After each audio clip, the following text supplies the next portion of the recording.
good afternoon, everybody. We're back here for another Monday Kickoff podcast. It's Jesse from Brooklyn City FC. Got a lot to talk about from this past weekend.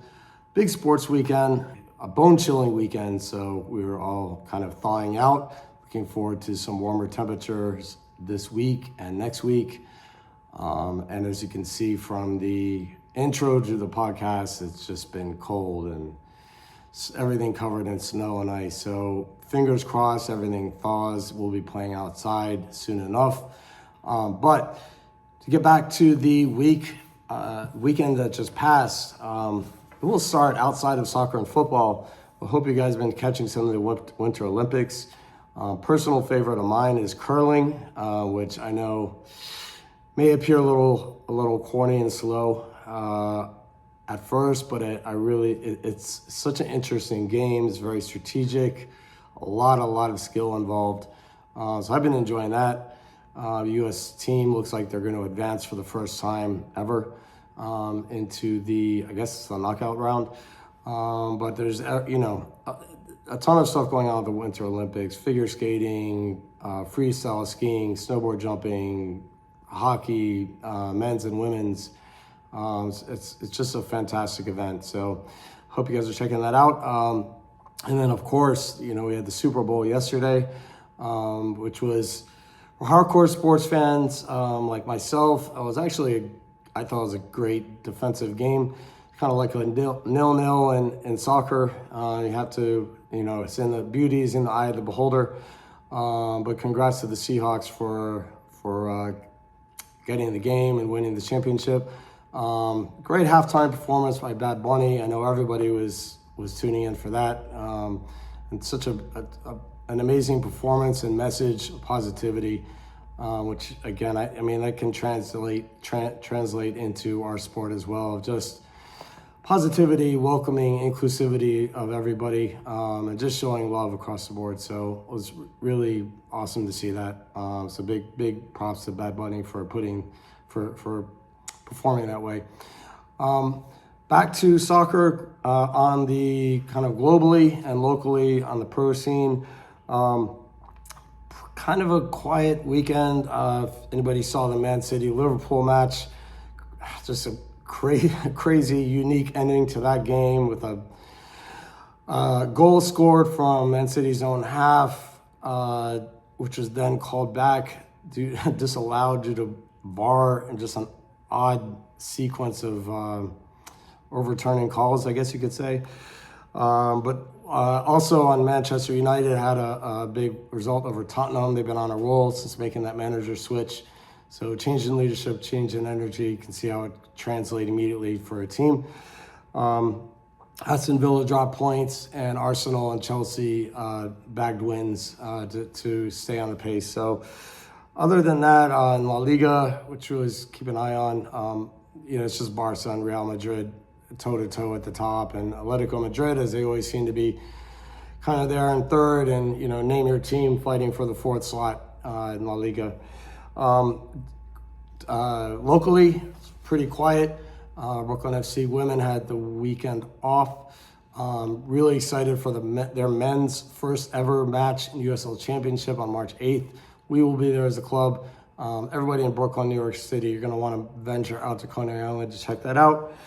Other than that, just to get right into the adult side, BCFC with our first teams. And the men's team's supposed to be playing in two different cup competitions this winter, but with the fields covered in snow and ice. Praying that fingers and toes crossed that it'll be thawed out for next weekend. But they've been quiet, unfortunately. And then the women's team, only thing really happening besides training is they are playing in an NYC Footy Co-ed League. This past Sunday, yesterday, was a nice opportunity for us to have a true mix of BCFC men's players and women's players in one squad. Sounds like they had a competitive result. Hopefully had a great time. So other than that, it's pretty quiet on the adult side as they prepare, train, get ready for spring season starting next month. So on the youth side, we had a very, very busy weekend. We had 3 teams playing in tournaments Saturday. We had, I believe, 8 teams playing tournament Sunday. And just the rundown on Saturday, Socceroof Crown Heights, we had our U13 and U12 blue team playing. A bit of a struggle for them because the level of the event and bracket was all over the place. But it was great for them to get out and compete, and it sounds like the boys showed great character despite maybe being challenged on the field. And then on the girls' side, we had an interesting mix of U10 through U12 to put together 2 squads for an indoor tournament at Socceroof, in which I believe we went up against a couple DUS mixed age teams. So great opportunity for the different ages across the club to get to play together. Definitely a big challenge, obviously, when you have players playing up 1 and 2 years. But from what we hear, it was a very competitive day with Coach Allison, and as good as always, just get them out and competing. On Sunday, like I mentioned, we had 8 teams playing in Socceroof Sunset Park. Just to take a minute and express, we're very grateful to be able to play in a venue that actually shares a building with our club offices. So very lucky there. Great for us to be, I think everybody played between 8 and 11 a.m. 8 BCFC teams from U8, U7, U8 boys team up through our U11 blue team.